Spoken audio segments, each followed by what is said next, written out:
Hey, and welcome to the podcast. It's Fan the Flames. I'm Dan. That's Nate. Hey, what's up? We are the 15th of December. We missed it last week, but we're right back at it to catch the end of the win streak. 7-game win streak, not bad.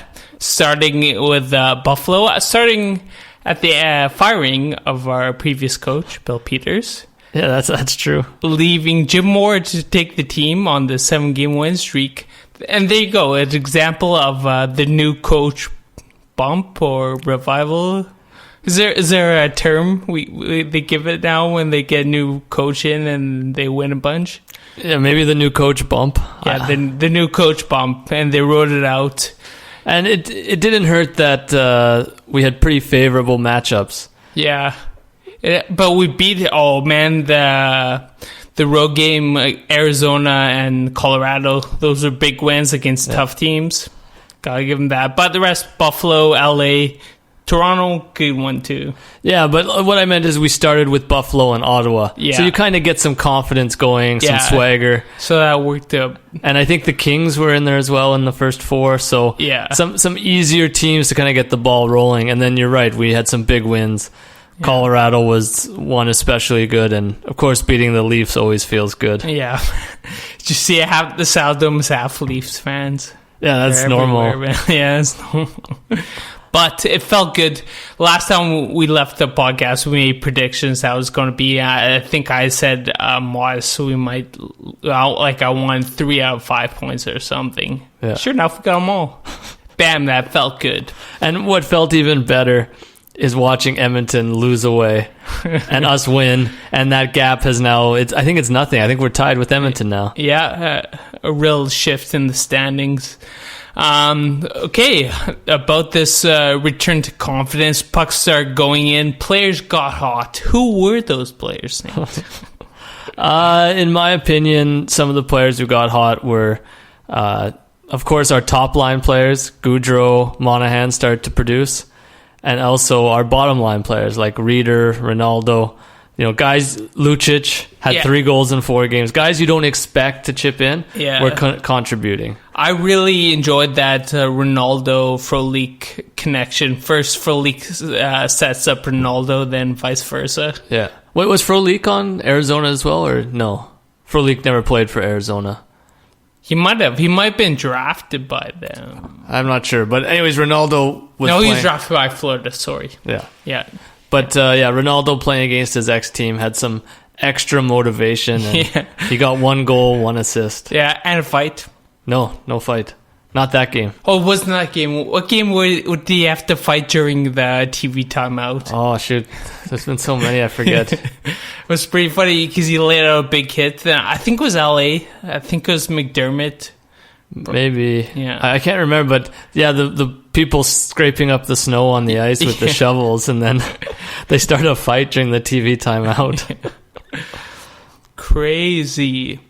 But one thing I like over the last 7 games is our fourth line has been constructed with a little more like a traditional fourth line. You have bigger, stronger guys, more grinded players, and I think actually that pays dividends, especially because the Flames have a little bit of a smaller offensive group.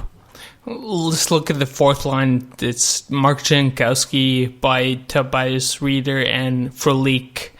And Ronaldo's kind of been in there as well. Ronaldo cycles through. Ronaldo definitely a big, heavy presence. Frolik is just a reliable player, very versatile. But he's like a bit of a grinder, a checker. Yeah. And he's got some size. Yeah. But he's not super physical. Yeah. Jankowski, I kind of expected more from this season. He's got skill, and he is a good setup. And last year, we see him shoot in, 5 shorthanded goals. Yeah, he can score when he gets chances. Yeah. But over this win streak, he's been, in his role as fourth line center, you have to say he's done his job. Yeah, I would say that. And I would say Tobias Reeder has showed us quite a bit, good physical play, good hustle. So I can't get down on Reeder too much. And I'm always a fan of guys who are fast skaters, even if they can't score. Like Paul Byron used to all the time get breakaways and not score. Yeah. But often the fourth line matches up against some of the better defensemen on the other team. So if they can do that to the D... Well, just making them skate and have to turn and play defense, over the course of the game. So let's say your fourth line is quick and makes those top defensemen skate.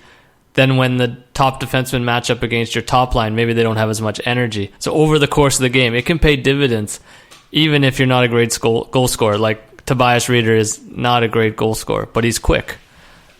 For the win streak, what stood out to me most is that it was we were getting the luck of the bounces.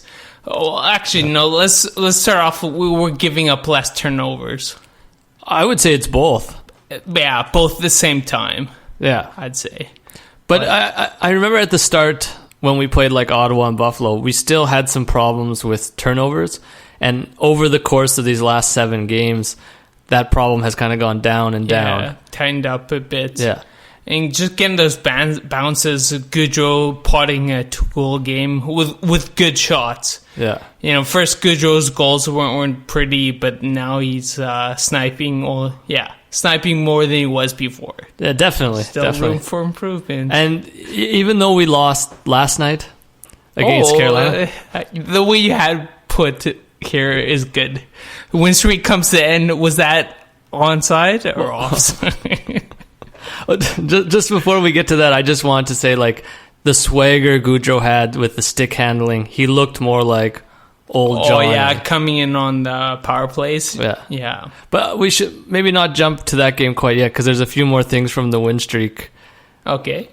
Like Talbot. Oh, picking up 2 W's. 2 W's. He started in Arizona. Big one. Yeah.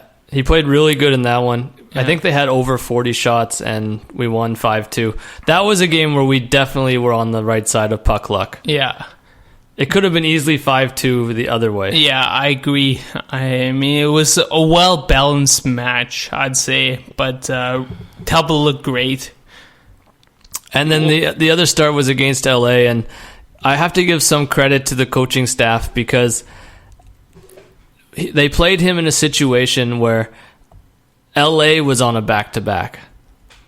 So, often we see coaches play their backup goalie when their own team is on a back-to-back. But this was kind of a clever move, because they were looking at the other team's schedule and saying, this is an advantageous start for our backup goalie, because that team's tired. Yeah, definitely good play. And Talbot's great performance, I felt like he could have started this game against Carolina. He could have, definitely. Riddick played an outstanding performance against Toronto. Maybe give him a break. But have him rest up against Pittsburgh. But the loss against Carolina wasn't on Riddick at all. No. Riddick looked amazing like usual. In fact, I'd say it was kind of a Flames breakdown defensively. It was a second period breakdown by far. Yeah, Carolina completely took over the second. Yeah. I think after the first period, the shots were like 15-3 or something. Yeah. And then by the end of the second, it was all tied up. Yeah, I think Carolina had 18 shots in the second. Carolina pulled ahead. But the goals came. And now maybe we can... The goals came, and were they onside or offside? I haven't looked in to see what we can go by what Cassie Campbell thinks, who was corrected by Brian Burke. Yeah, I saw. And they showed the replay again. It still wasn't clear to me.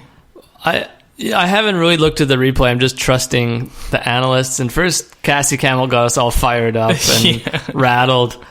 And, it was actually kind of a 2-goal swing. Yeah. Because they scored on the power play after the failed challenge.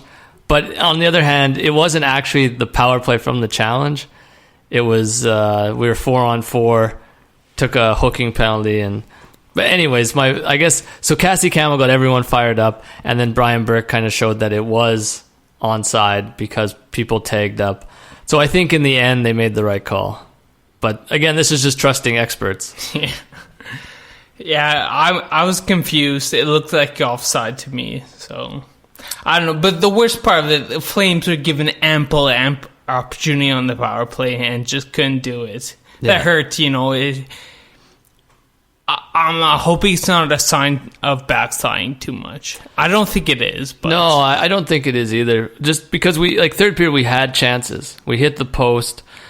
Some days the puck just doesn't go your way. Yeah, and the puck luck has been going our way during this 7-game win streak. So, can't get too angry for one game going bad. Yeah, or even overreact too much. You're going to lose 40% of your games or whatever, so it's going to happen. And I think the Flames have earned enough goodwill the last 7 games to think of this as just some bad luck, and give some credit to Carolina. They play a tight game.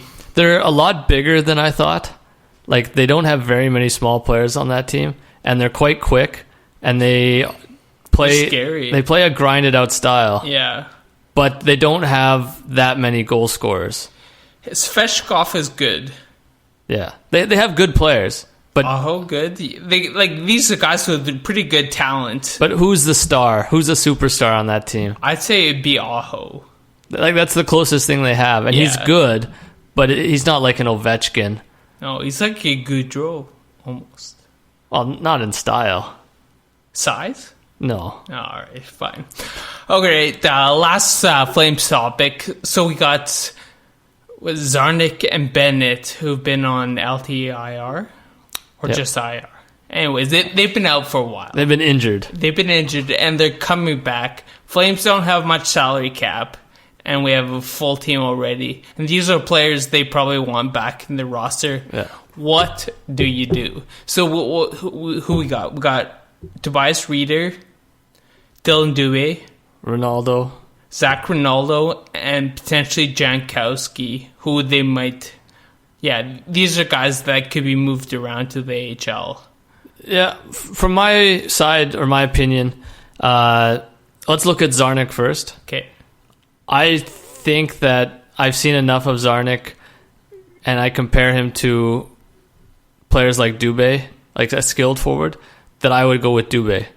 I don't think Zarnik ever solidified his spot in the lineup, and for me, he would be, even if he's healthy, he's the odd man out, either trade or demotion. Okay, so he comes back from injury. He's in the HL right now. I guess that's conditioning. But when this conditioning stint is over, do the Flames have to put him on waivers? He clears waivers and then can stay in the HL, or can he just stay in the HL without bringing money to the cap?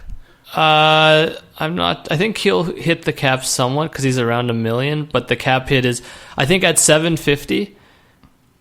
So if let's say your salary is $1 million, you take $1 million minus $750, so the cap hit will be $250 to the Flames, which they can absorb. Yeah, but that's if he clears waivers, which I would suspect he wouldn't clear waivers. No, I wouldn't suspect that either.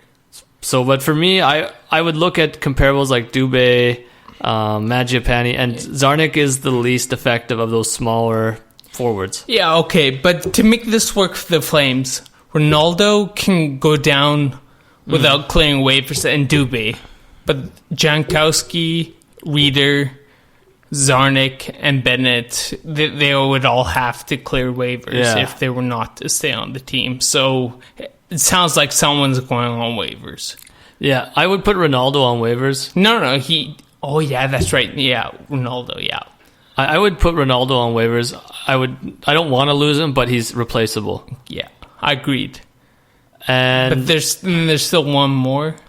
Yeah, you either choose above Dubé. Actually, I think there's another forward up on the Flames right now who could go down. He's Phelps. Like, what's that? Phillips? Maybe that's his name. No, he's already gone down. Let's check the transaction history here. But I believe there's another forward they're carrying. I heard it on the radio. So I think that would be the guy to go down. From my view, I got this feeling like Jankowski's been playing better. I know he's a center, but I think they're going to trade him and just see what they can get for him. I got that feeling.